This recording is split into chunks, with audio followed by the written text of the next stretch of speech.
প্রশ্ন করছেন, আসসালামু আলাইকুম ওয়া রাহমাতুল্লাহ। আল্লাহর কাছে যতই গুনাহগার বান্দা হোক না কেন মৃত্যুর আগে ক্ষমা চাইলে ক্ষমা করে দেবে। ক্ষমা করবেন, কিন্তু ক্ষমা চাইতে হবে যেমন তওবার শর্ত রয়েছে। শুধু ক্ষমা চাইলে নয়, ক্ষমা চাইতে হবে শর্তগুলি পুরা করে।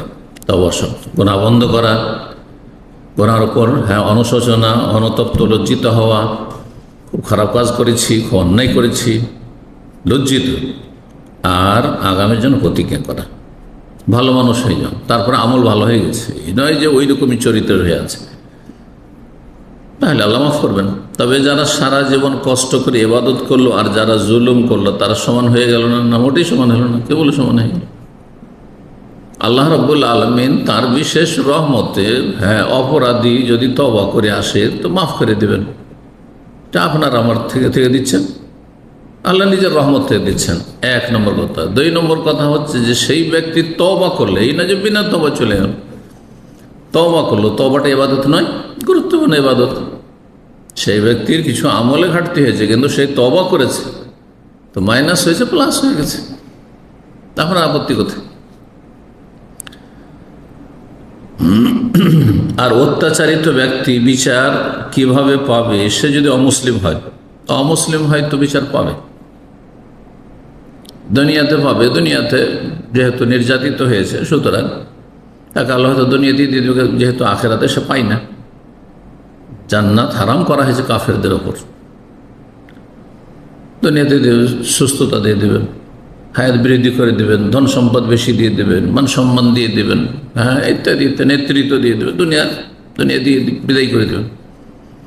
আর একটি দিক রয়েছে পরকালের, সেটা হচ্ছে তার পরকালে জাহান্নামের আযাবকে হালকা করবেন আল্লাহ রাব্বুল আলামিন। যেমন আবু তালেবের হালকা করা হয়েছে। আবু তালেব তো কাফের, অন্য কাফেরদের মতোই কাফের, নবীর চাচা, কিন্তু তাকে সবচেয়ে হালকা জাহান্নামের আযাব দেওয়া হবে। ওই রকমের যেসব কাফেরগুলি কল্যাণমূলক কাজ করেছে, দান সাদকা করেছে, মেলা ভালো কাজ করেছে, অথবা জুলমের শিকার হয়েছে,